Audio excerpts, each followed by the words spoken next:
Next point बघा. Rolls theorem और Rolls lemma. काय आपण शब्द लेमा काय शब्द आपण वापरणार नाही. आपण रोल्स थेरम हेच वापरणार आहे. त्याच्याबरोबरच अजून एक थेरम आहे लॅग्रांजेज मीन व्हॅल्यू थेरम. त्याचा शॉर्ट फॉर्म असा आहे, त्यामुळे हा आता वापरायला काय हरकत नाहीये. पुस्तकातच दिलेला आहे. आता हे दोन्ही स्टेटमेंट व्यवस्थित बघा, बऱ्यापैकी सेमच आहे. If a real valued function F is continuous on the square bracket आहे ए कॉमा बी, म्हणजे क्लोज्ड इंटरव्हल आहे. म्हणजे या इंटरव्हल मध्ये ए पण घ्यायचं आहे आणि बी पण घ्यायचं आहे, असा त्याचा अर्थ होतो. तेच स्टेटमेंट इथं पण आहे, काही चेंज नाही. डिफरन्सिएबल ऑन द ओपन इंटरव्हल, तर इथं राऊंडेड ब्रॅकेट्स आहेत ए कॉमा बी, तसंच इथं पण सांगितलंय. आता कंडिशन बघा, इथं ही कंडिशन थोडीशी वेगळी आहे. F of a equal to F of बी, ही कंडिशन इथं नाहीये. Then there exist at least one c in the open interval a comma b, तसं स्टेटमेंट इथं पण आहे बघा. Then there exist at least one c in the open interval a comma b such that, इथं पुढची condition वेगळी आहे बघा. इथं सांगितलंय f dash C equal to zero, आणि इथं सांगितलेलं आहे असं f dash C equal to F of b minus f of a divided by b minus a. त्यामुळे फरक बघा, ह्याच्यात ही एक कंडिशन आहे एक्स्ट्राची. काय कंडिशन आहे ते इथं मांडतोय. F of a equal to F of b, हे असं पाहिजे याच्यात रोल्स थेरम. आणि पुढची कंडिशन जी वेगळं आहे ते F dash C equal to zero आहे, आणि इथली कंडिशन अशी आहे F dash C equal to असे. स्टेटमेंट समजून घ्या काय आहे प्रकार ते. मग प्रॉब्लेम सोडवताना आपल्याला ह्या सगळ्या कंडिशन्स त्याच्यामध्ये वापरायच्या आहेत. दोन्ही पॉइंट इम्पॉर्टंट, कुठला तरी एखादा क्वेश्चन परीक्षेमध्ये येऊ शकतो. बघा, फर्स्ट प्रॉब्लेम त्याच्यातला, check the validity of the Rolle's theorem for the following functions. Validity फक्त चेक करायची, म्हणजे तुम्ही रोल्स थेरम याच्यामध्ये या दिलेल्या प्रॉब्लेम्स मध्ये वापरू शकताय किंवा नाही. वापरू शकताय किंवा नाही याच्यासाठी काय करायचं, मग त्यांनी ज्या कंडिशन्स सांगितलेल्या आहेत, आता आपण बघितले रोल्स थेरम, त्या कंडिशन्स फक्त चेक करायचे. बघा इथं सुरुवात करतो. F of x equal to काय दिलेलं आहे, function X square minus 4x plus 3. त्यानंतर त्यांनी इंटरवल हा दिलेला आहे 1,3. ठीक आहे, मग हे कसलं फंक्शन आहे ते पहिल्यांदा सांगा. F of x is A polynomial function. हे पॉलिनॉमियल फंक्शन आहे. Therefore it is continuous on 1,3. इथंच नाही, ते सगळीकडेच कंटिन्युअस असते, पण आता इथं त्यांनी जी रेंज दिलेली आहे त्याच्यासाठी सांगतो. देअरफॉर, आणि जर ते कंटिन्युअस असेल तर ते डिफरन्सिएबल पण असणार आहे. Therefore it is a differentiable on, इथं मात्र राऊंडेड ब्रॅकेट्स टाकायचे आहेत, हे असं येईल. तर त्याच्या पुढची कंडिशन आहे एफ ऑफ 1 फाइंड आउट करायचं आणि एफ ऑफ 3 फाइंड आउट करायचं. हे एफ ऑफ एक्स आहे, त्याच्यात एक्सच्या ठिकाणी 1 वापरा. 1 चा स्क्वेअर मायनस 4 इंटू 1 प्लस 3, हे किती होणार, 3 प्लस 1 हे होणार 4, 4 मायनस 4 0. त्याच्या पुढची व्हॅल्यू वापरायची एफ ऑफ 3, एक्सच्या ठिकाणी 3 वापरा. आता 3 चा स्क्वेअर मायनस 4 इंटू 3 +3. मग 3चा वर्ग 9, 9 अधिक 3 12 होणार आणि 12 वजा 12 हे पण 0 येणार. मग ह्या सगळ्या कंडिशन्स आहेत त्याच्यात. हे दोन्ही इक्वल येते का ते तेवढं मांडा येतं शेवटी. Therefore f(1) equal to f(3). मग 3 कंडिशन्स होत्या. कंटिन्युअस पाहिजे, डिफरन्शिएबल पाहिजे, शिवाय हे दोन्ही टर्म इक्वल आल्या पाहिजेत. Therefore all conditions for Rolle's theorem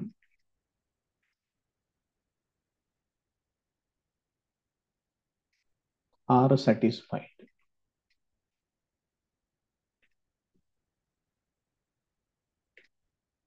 Therefore, Rolle's theorem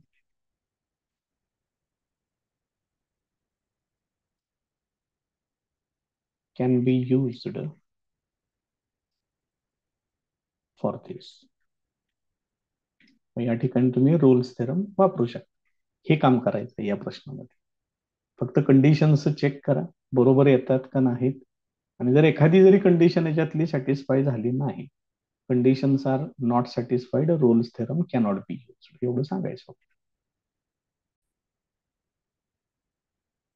second example बघा. f(x) equal to e⁻⁻x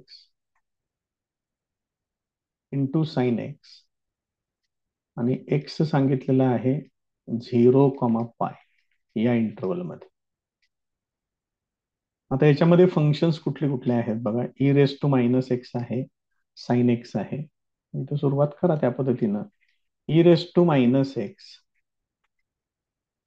and sin x are continuous on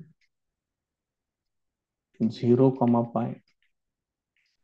मग डिसकंटिन्युअस कसं ओळखायचं असा प्रश्न काय काय जणांना येत असेल डोक्यात. तर ज्याचं आन्सर इन्फिनिटी येतं, इन्फिनिटी तेवढं येऊन द्यायचं नाही. डायरेक्ट ज्याचं आन्सर इन्फिनिटी येतं त्याला डिसकंटिन्युअसच कन्सिडर केलं पाहिजे. आणि ज्या वेळेला रेंज दिलेल्या असतील त्यावेळेला एखाद्या पर्टिक्युलर पॉइंटच्या ठिकाणी व्हॅल्यू जर वेगवेगळ्या येत असतील तरी सुद्धा ते डिसकंटिन्युअस असं म्हणतात. त्या प्रकारचं एक पुढं उदाहरण आहे, तिथं आल्यानंतर आणि सांगतो. पण आता सध्या तरी हे लक्षात ठेवा की ज्याचं आन्सर इन्फिनिटी येते तिथं डिसकंटिन्युअस म्हणा. मग आता इथं f(x) काय दिलेलं आहे. f(x) इक्वल टू हा दोन कंटिन्युअस फंक्शन्सचा प्रोडक्ट आहे. Therefore, f(x) equal to e⁻⁻x into sin x is continuous on 0, ते सुद्धा कंटिन्युअस असेल. त्याच्यानंतर डिफरन्सिएबल, जर ते कंटिन्युअस असेल तर डिफरन्सिएबल असतेच. Therefore, f(x) is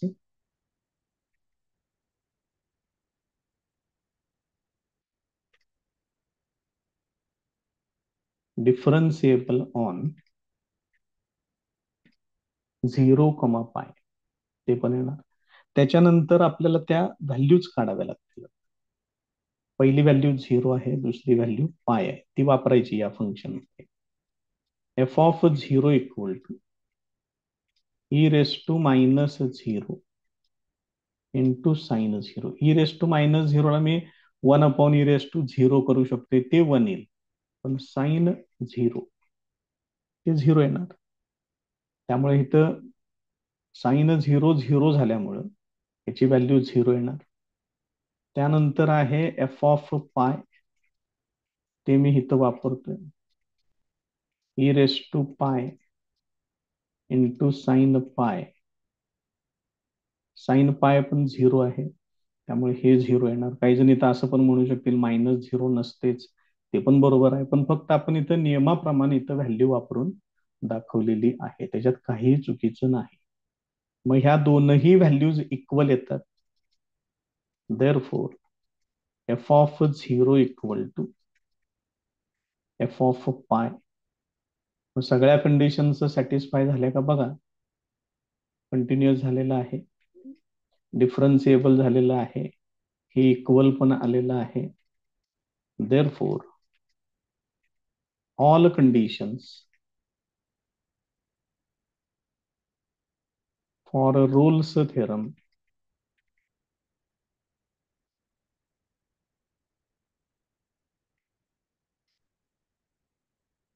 are satisfied. Therefore, Rolle's theorem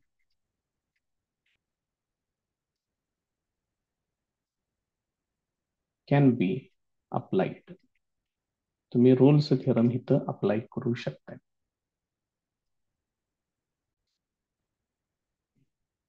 next example. f of x equal to 2x square minus 5x plus 3. x belongs to 1,3. हा इंटरवल दिलेला आहे. इथं परत एकदा f of x polynomial function आहे. f of x is a polynomial function. Therefore,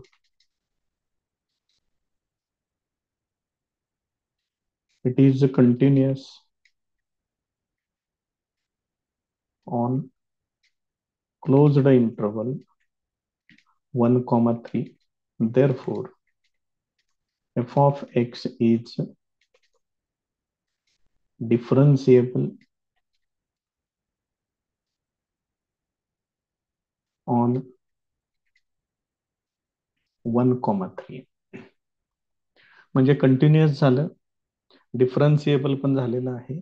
आता 1 आणि 3च्या ठिकाणी याची व्हॅल्यू काय येते ते पण चेक करूया. f of 1 equal to 2 into 1 चा स्क्वेअर मायनस 5 इंटू 1 प्लस 3. हे सोडवा. 2 मायनस 5 प्लस 3 हे येणार 0. आणि f ऑफ 3 इक्वल टू इथं काय होणार 2 इंटू 3 चा स्क्वेअर मायनस 5 इंटू 3 प्लस 3. हे किती होणार 3 चा वर्ग 9, 9 दुने 18 वजा 15 प्लस 3 पुढे आहे तसंच 18 वजा 15 येणार 3, 3 अधिक 3 हे येणार 6. याचा अर्थ इथं या दोन व्हॅल्यूज इक्वल येत नाहीत. याचा अर्थ सरळ सरळ तुम्ही असं लिहू शकता. Therefore all conditions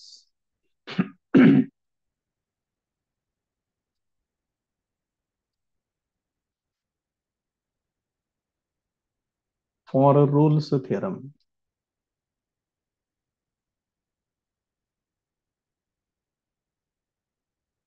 are not satisfied.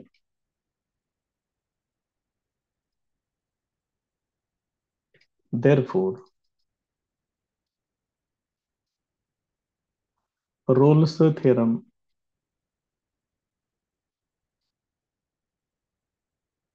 cannot be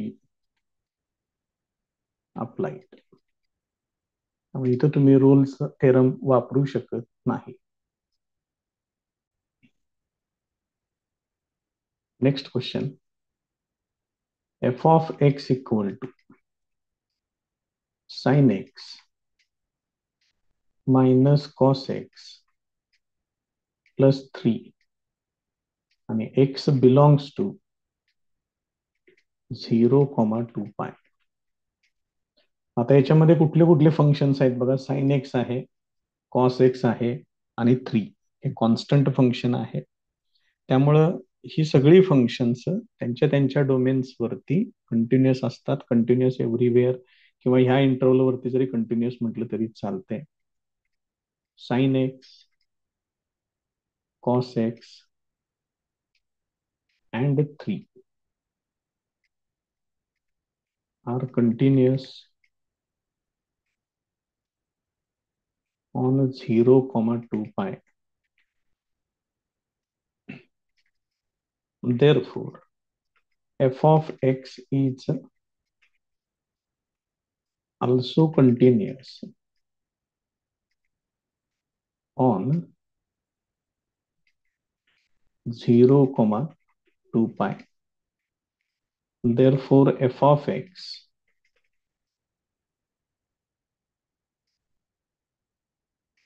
is a differentiable on 0, 2 pi. आता याच्यामध्ये व्हॅल्यूज वापरून बघूया काय काय ते. F of 0 equal to sine 0 minus cos 0 plus 3. Sine 0 0 आहे, कॉस 0 आहे 1 प्लस 3. 3 मायनस 1 येणार 2 आणि दुसरी व्हॅल्यू सांगितलेली आहे 2 पाय.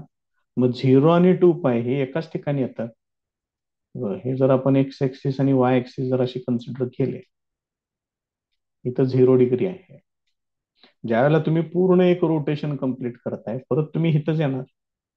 पूर्ण एक रोटेशन म्हणजेच 360 डिग्री आणि 360 डिग्री म्हणजेच 2 पाय.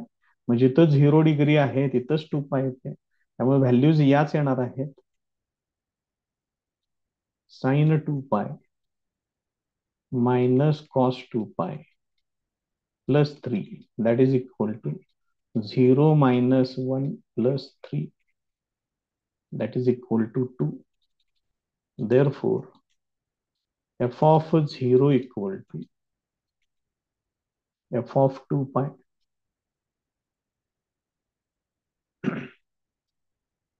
Therefore, all conditions for a Rolle's theorem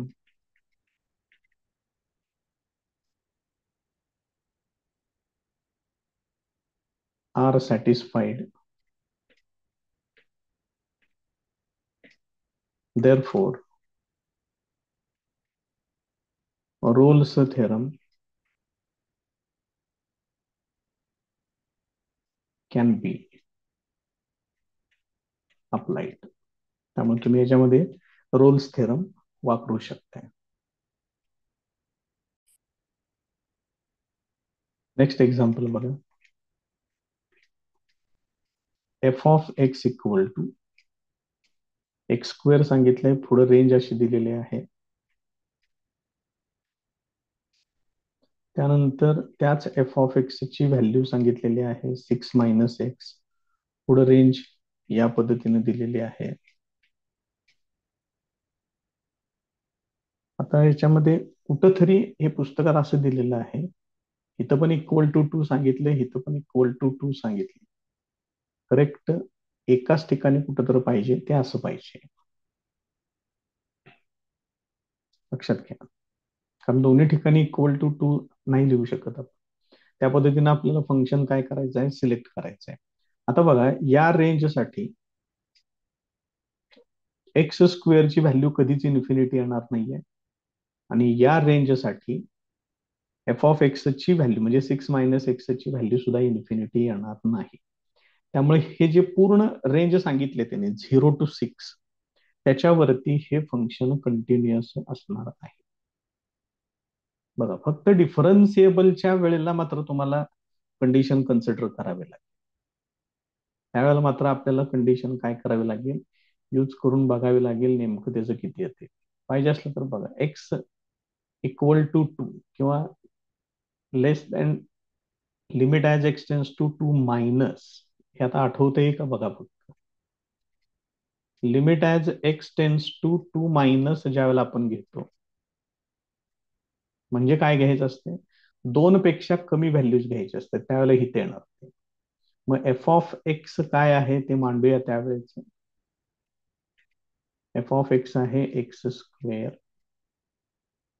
मग एक्सच्या ठिकाणी व्हॅल्यू वापरताना 2च वापरायची, त्यात काही बदल करायचा नाही. मग ही व्हॅल्यू याच्यामध्ये जर मी एक्सच्या ठिकाणी 2 वापरलं तर 2चा स्क्वेअर तो येणार 4. हे झालं एक्स टेन्स टू 2 मायनसच्या वेळ. हे जर समजा 2 पेक्षा मोठ्या व्हॅल्यूज घ्यायच्या असतील तर तिथं लिहायचं 2 प्लस एफ ऑफ एक्स, मग 2 पेक्षा मोठ्या व्हॅल्यूज या रेंजमध्ये येतात, मग त्याचं फंक्शन तिथं घेतलं पाहिजे.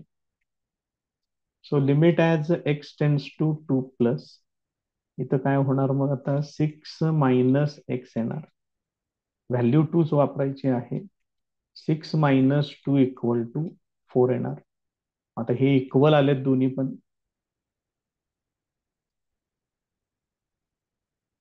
Therefore, limit as x tends to 2 minus f of x, this is equal to limit as x tends to 2 plus f of x. ज्या अर्थी हे इक्वल आहेत त्या अर्थी तुम्ही काय लिहू शकताय, therefore f of x is continuous on 0,6. बघा 0 पासून स्टार्ट आहे 6 पर्यंत आहे. आता याच्यासाठी डिफरन्सिएबलची कंडिशन पण मला चेक करायची, कारण इथं ज्या वेळेला रेंज अशी बदलते त्यावेळेला तुम्हाला या दोन्ही गोष्टी तुम्हाला चेक कराव्या लागतील, त्याशिवाय लिहू शकत नाही तुम्ही. मी जे मगाशी सांगत होतो पुढे इन्फिनिटी वगैरे ते, किंवा इन्फिनिटी आलं की डिसकंटिन्युअस, आणखीन एक प्रकार डिसकंटिन्युअसचा तो तुम्हाला इथं बघायला मिळेल. आता ह्या फंक्शनची मी डेरिव्हेटिव्ह घेतोय. नाव डिफरन्शिएटिंग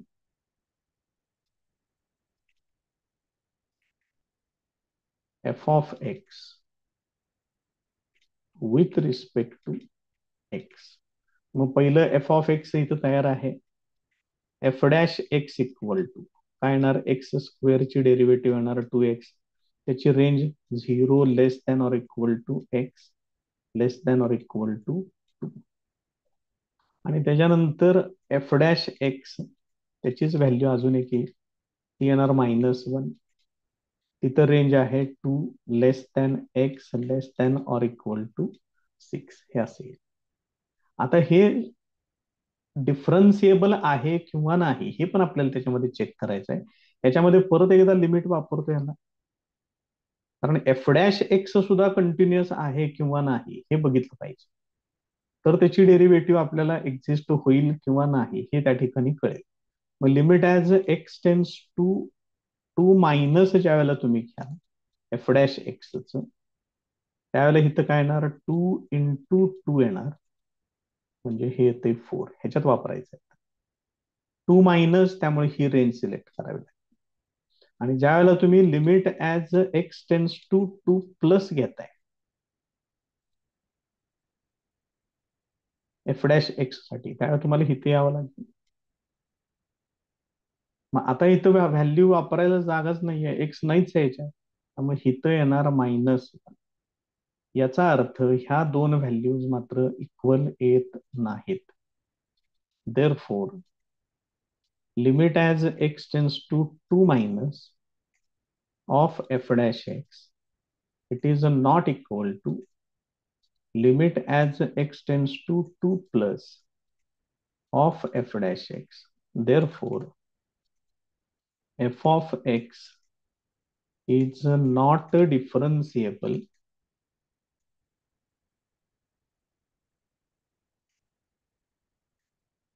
on 0 to 6 हे असं लिहायचं. त्यामुळे हे समजून घ्या कशा पद्धतीनं काम करायचं आहे ते. Therefore, all conditions for Rolle's theorem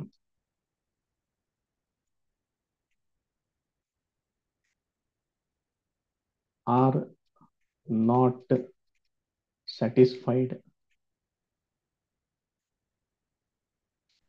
Therefore, Rolle's theorem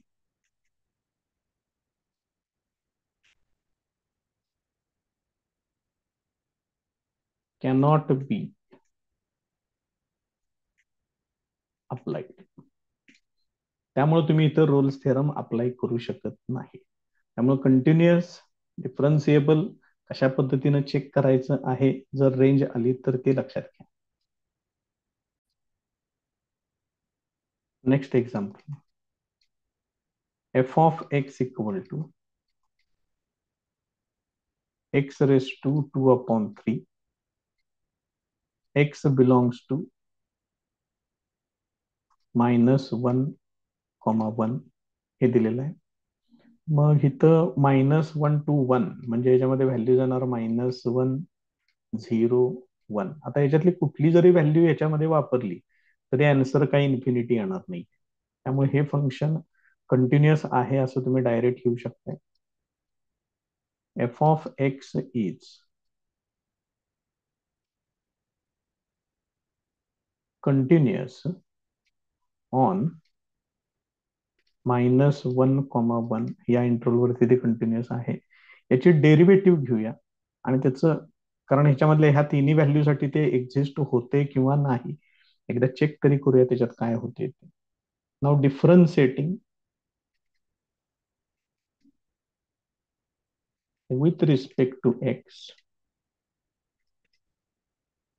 F dash x equal to, इथं काय येणार बघा, हे 2/3 पुढे घेतलं, एक्स रेस टू किती होणार 2/3 -1 म्हणजेच हे काय होणार 2 - 3/3 दॅट इज इक्वल टू -1/3 हे असेल. म्हणजे इथे येणार एक्स रेस टू -1/3 त्याला छेदामध्ये घेतोय 2/3 एक्स रेस टू 1/3 इथे येणार म्हणजेच 2/3 आणि क्यूब रूट मध्ये एक्स येणार हे असं येईल. आता ह्याच्यातल्या ह्या तीन व्हॅल्यूज आहेत ह्याच्यातलं जर मी 0 वापरलं याच्यात, so when X equal to 0 F dash 0 is equal to, इथं जर तुम्ही एक्स इक्वल टू 0 वापरलं तर हे नॉट डिफाइन्ड येणार म्हणजेच इन्फिनिटी येणार. It will be not defined or you may say that it becomes infinity. याचा अर्थ ऍट एक्स इक्वल टू 0 हे डिफरन्शिएबल नाही. therefore f of x is not differentiable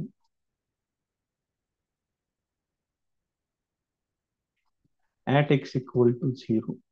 झालं, मग एक कंटिन्युअस तर आहे पण डिफरन्शिएबल नाही आहे. त्यामुळे रोल्स थेरम इथं सॅटिस्फाय होत नाही, तुम्ही तो वापरू शकणार नाही. Therefore all conditions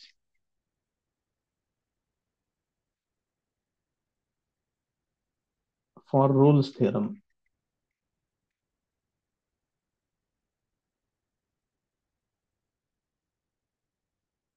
are not satisfied. Therefore,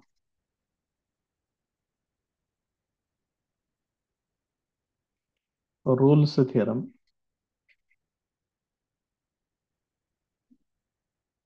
cannot be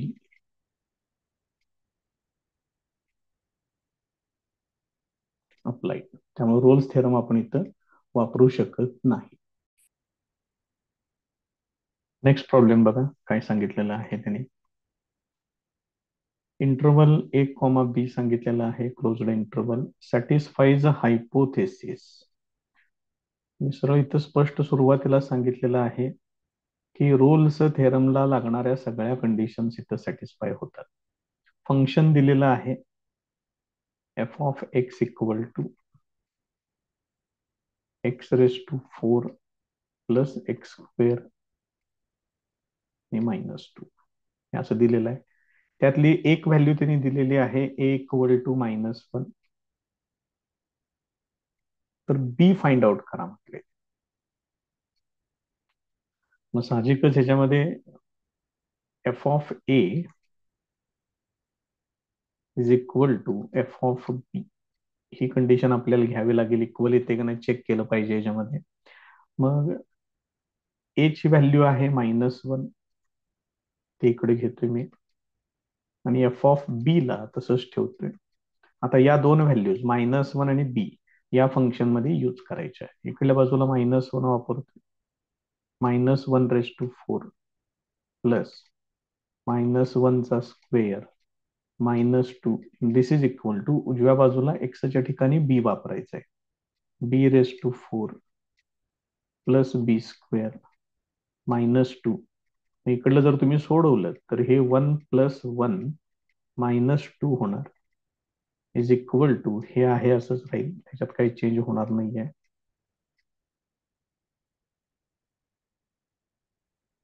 पुढे सिम्प्लिफिकेशन करून घेऊया. देअरफॉर मग इथं काय होणार, हे 1 + 1 येणार 2, 2 - 2 होणार 0.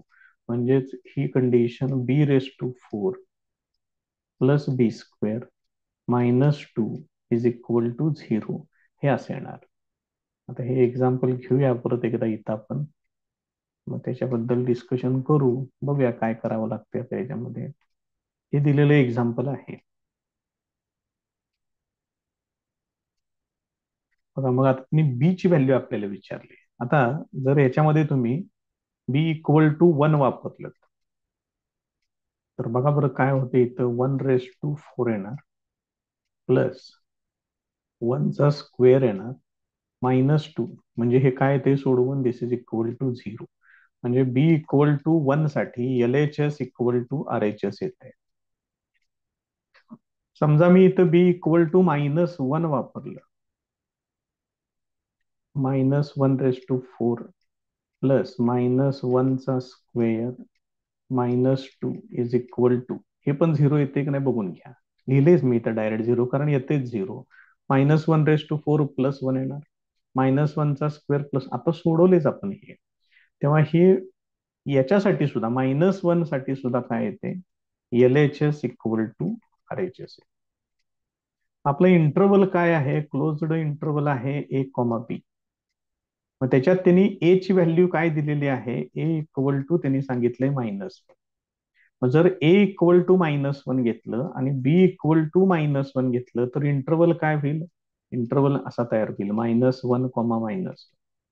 मग असा इंटरवल नाही घेऊ शकत आपण, दिस इज नॉट पॉसिबल. त्यामुळं तुम्हाला b = -1 घेता येणार नाही.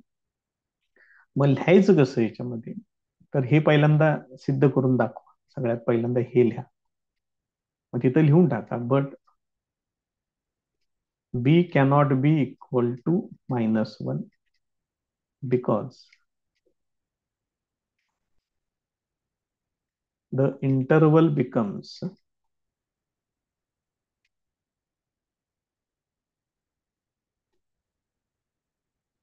-1, -1, which is not possible.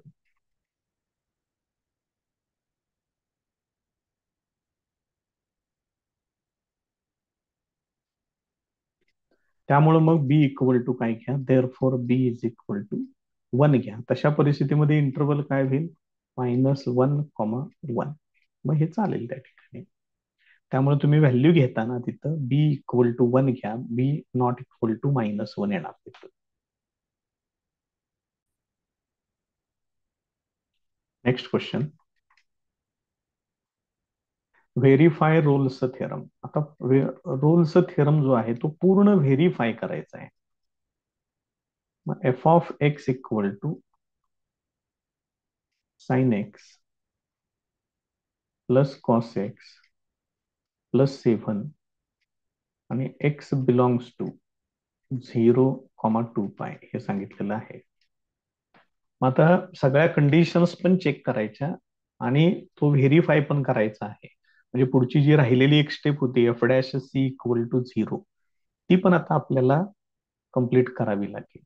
पहिल्या पहिल्या गोष्टी आवरून घेऊया सगळ्या. Here sin x, cos x and 7 are continuous on their domain म्हटलं तरी चालते, किंवा इथं जो इंटरवल सांगितलेला आहे तेवढा लिहिला तरी पण चालते, काय अडचण नाही. एवढ्या भागामध्ये ह्याचा आन्सर कुठेही इन्फिनिटी येत नाही. Therefore f(x) is continuous on 0, 2π. हे एक झालं. त्यानंतर डिफरन्सिएबल पण सांगून टाका. F of x is differentiable on 0,2 pi. त्यावेळेला मात्र राऊंडेड ब्रॅकेट्स घ्यायचे आहेत, सांगितले मी तुम्हाला आधी पण ते. आता या व्हॅल्यूज वापरून बघूया त्याच्यामध्ये काय ते इक्वल येते का. नाव एफ ऑफ 0 इक्वल टू काय होणार, sine 0 plus cos 0 plus 7. Sine 0 0 आहे, कॉस 0 आहे 1 प्लस 7 म्हणजे हे सोडवून येते 8. त्यानंतर एफ ऑफ 2 पाय, त्याच्यामध्ये काय येणार आहे, साइन 2 पाय कॉस 2 पाय प्लस 7. तुम्ही मगाशी पण सांगितले 0 आणि 2 पाय व्हॅल्यूज सेम असतात, त्यामुळे इथं पण येणार 8. त्यामुळे तुम्ही इथं असं लिहू शकताय, here f of 0 is equal to F of 2 pi. झाले, सगळ्या कंडिशन्स इथं सॅटिस्फाय झालेल्या आहेत. Therefore all conditions for Rolle's theorem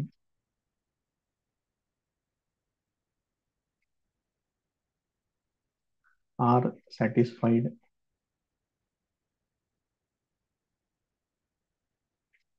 आता इथून पुढचा पार्ट थोडासा वेगळा आहे, तोच आता आपल्याला याच्यामध्ये यूज करायचा आहे. इथपर्यंत आपण आतापर्यंत उदाहरणं सगळी बघितलेली आहेत, त्यामुळे हे सुद्धा त्याच्यामध्ये लिहावं लागेल तुम्हाला, हे लक्षात ठेवा.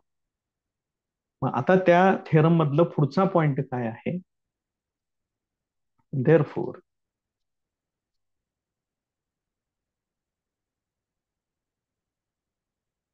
There exists c which belongs to 0,2 pi. आता तुम्हाला काय करावं लागेल, त्यांनी दिलेल्या इंटरवल मधला एक पॉइंट शोधावा लागेल, such that f dash C equal to 0. तो थेरम काढून बघा पाहिजे असेल तर, मगाशी आपण तो थेरम लिहिलेला आहे त्याचा. त्या थेरम मध्ये ही कंडिशन पुढे दिलेली आहे. आतापर्यंत आपण फक्त इथपर्यंत सोडवलेलं होतं. रोल्स थेरमच्या सगळ्या कंडिशन सॅटिस्फाय झालेल्या आहेत आणि रोल्स थेरम तुम्ही वापरा. आता आपण तो थेरम याच्यामध्ये काय करणार आहे, यूज करणार आहे. सगळ्यात पहिल्यांदा आपल्याला काढावं लागेल, एफ ऑफ एक्स ची डेरिव्हेटिव्ह घ्यावी लागेल. F of x equal to sine x plus cos x plus 7 differentiating with respect to x, f dash x equal to sin x ची डेरिव्हेटिव्ह cos x ची derivative minus sin x plus 7 constant, त्याची derivative 0. आता याच्यामध्ये x च्या ठिकाणी c वापरायचं. therefore f dash c equal to येणार cos c minus sin c. आणि ते मला काय करायचं आता, f dash C equal to 0 वापरायचं. हे बघा इथे लिहून ठेवले बघा मागाशी. मग हे एफ डॅश सी आहे, त्याला वापरूया त्याच्यामध्ये. आता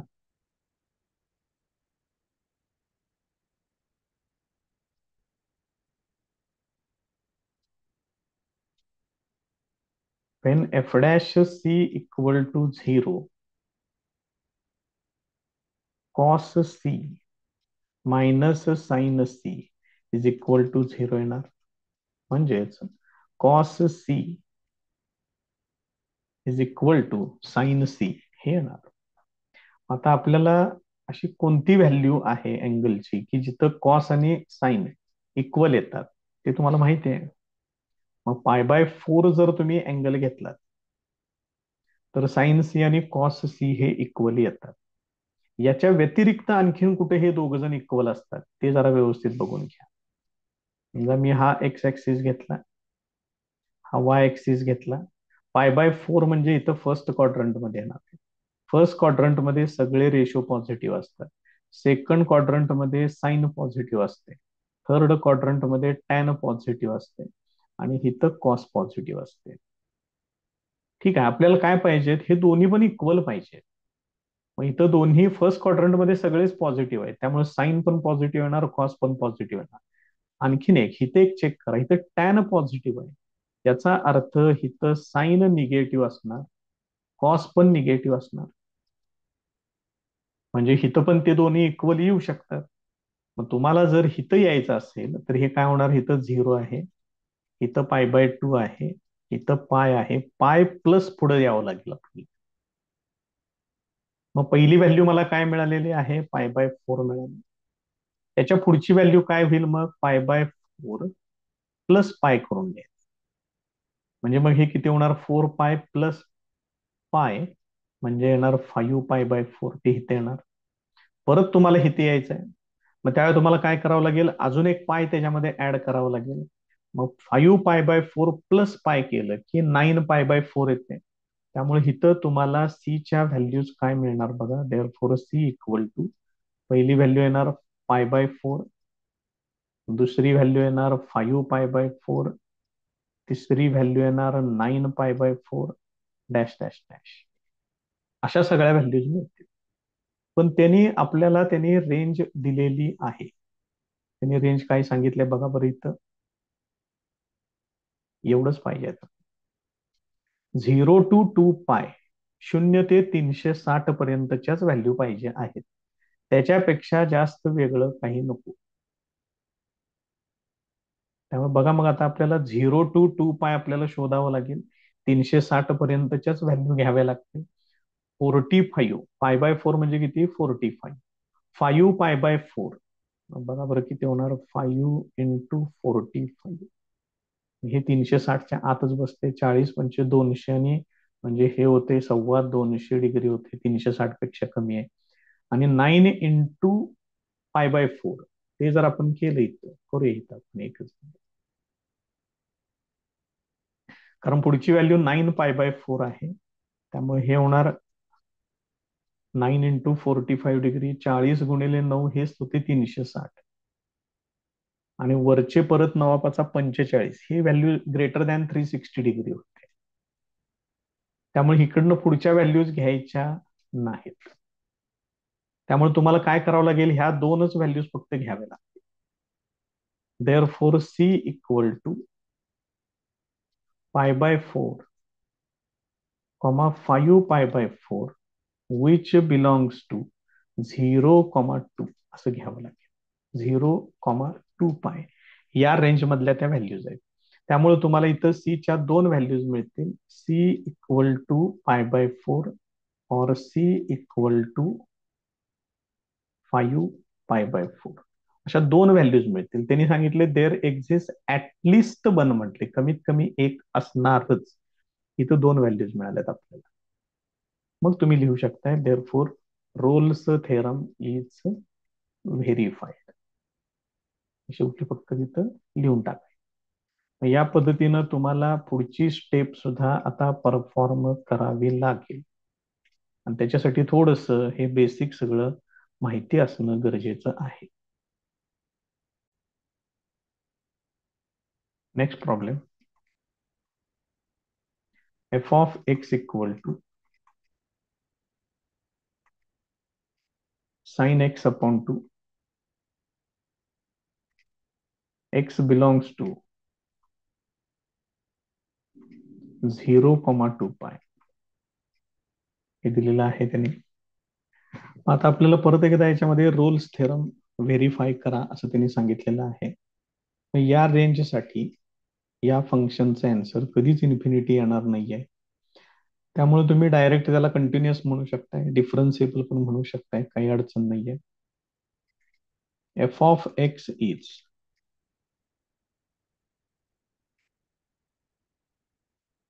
continuous on 0, 2π and differentiable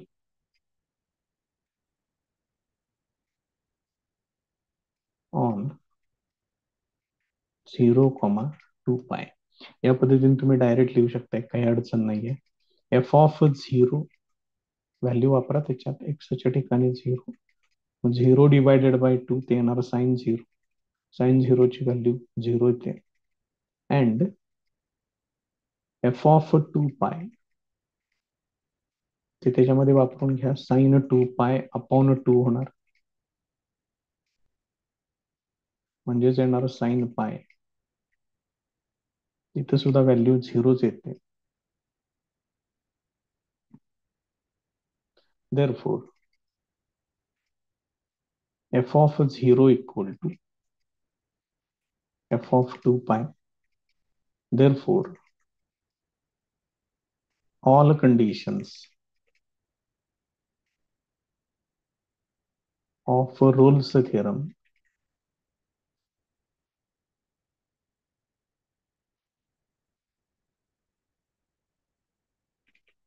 are satisfied.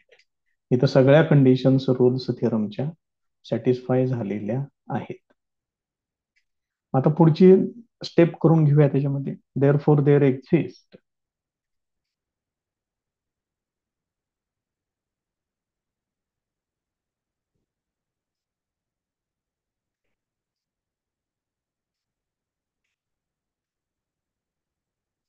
C which belongs to, त्यांनी काय सांगितलं, इंटरवल 0, 2 पाय,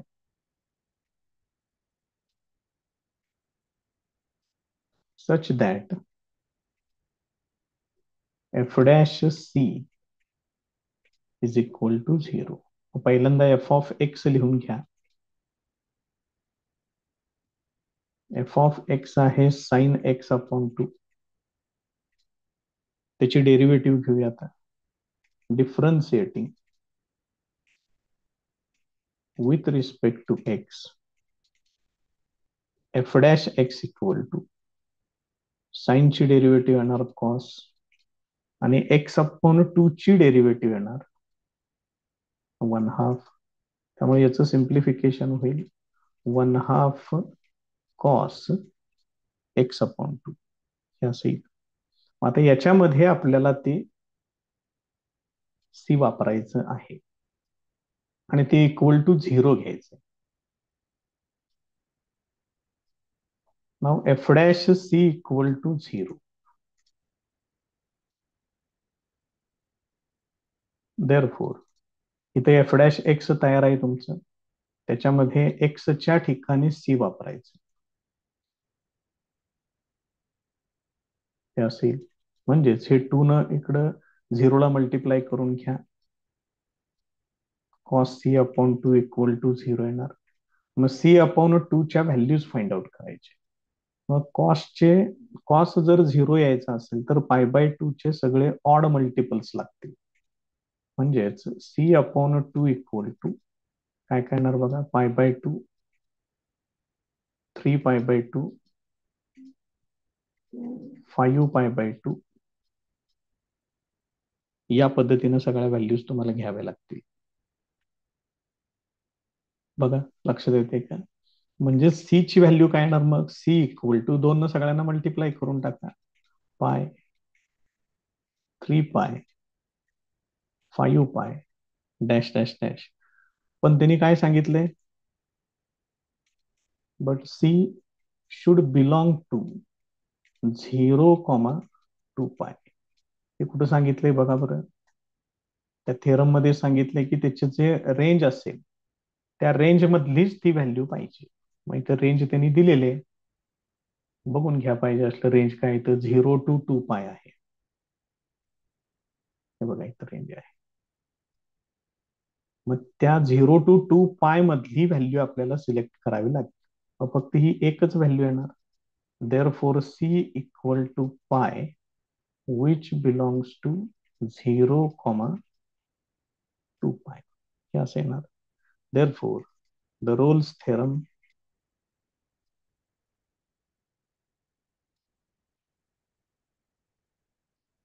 इज व्हेरीफाईड. या पद्धतीनं रोल्स थेरम व्हेरीफाय होईल.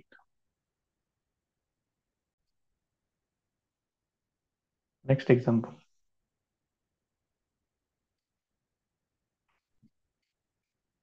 F of x equal to x square minus 5x plus 9 x belongs to 1,4. सगळ्यात पहिल्यांदा हे एक पॉलिनॉमियल फंक्शन आहे. F of x is A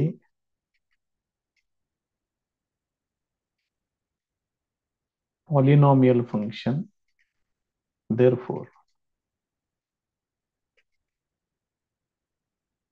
it is continuous on 1,4.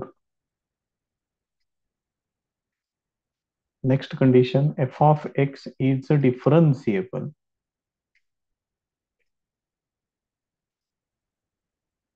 on, तर मात्र ओपन इंटरवल लिहायचा 1,4 हे असं लिहावं लागेल त्या ठिकाणी.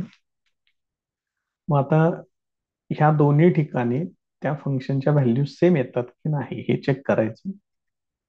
एफ ऑफ 1 इक्वल टू 1 चा स्क्वेअर मायनस 5 इंटू 1 प्लस 9 हे किती होणार बघा. 1 मायनस 5 प्लस 9, 9 प्लस 1 10, 10 मायनस 5 हे येणार आहे 5. त्यानंतर एफ ऑफ 4 इथे येणार 4 चा स्क्वेअर मायनस 5 इंटू 4 प्लस 9 हे काय होणार बघा. 16 मायनस 20 प्लस 9 हे पण सोडवून बघा. 16 आणि 9 होणार 25, 25 वजा 20 हे येणार 5. याचा अर्थ एफ ऑफ 1 आणि एफ ऑफ 4 इक्वल आहेत. therefore f of 1 is equal to f of 4. Therefore all conditions for Rolle's theorem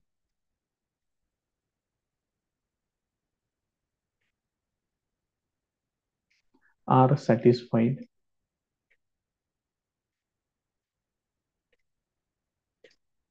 आता रोल्स थेरमची जी पुढची स्टेप आहे ती आता आपल्याला याच्यामध्ये वापरावी लागेल. त्यासाठी याला इथे घेतोय परत एकदा.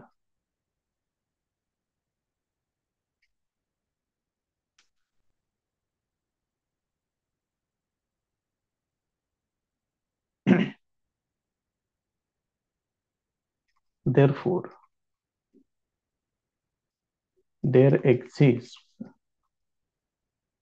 C which belongs to 1,4 such that f dash C equal to 0. आता ही कंडिशन सॅटिस्फाय करणारी व्हॅल्यू ती आपल्याला फाइंड आउट करावी लागेल. पहिल्यांदा एफ ऑफ एक्स लिहून घेतोय. F of x equal to x square minus 5x plus 9 याची डेरिव्हेटिव्ह घेतोय. Differentiating with respect to x f dash x equal to येणार 2x मायनस 5. त्याच्यावरून एफ डॅश सी तयार करूया. ते येणार 2c मायनस 5. आता त्यांनी कंडिशन काय सांगितलेली आहे बघा. F dash C equal to 0 आलं पाहिजे. बघा इथं कंडिशन लिहिलेली आहे ती. मग एफ डॅश सी तयार आहे म्हणजेच 2c minus 5 this is equal to 0. मग त्याच्यावरून सी इक्वल टू येणार 5/2. 5/2 म्हणजेच 2.5 येते. मग ते 2.5 या रेंजमध्ये बसते. 1 ते 4 मध्ये 2.5 येणारच आहे त्याच्यामध्ये. therefore Rolls theorem is verified. ही पुढची एक स्टेप तेवढी फक्त त्याच्यामध्ये आता वाढवावी लागेल. या पद्धतीने हे कम्प्लीट होईल.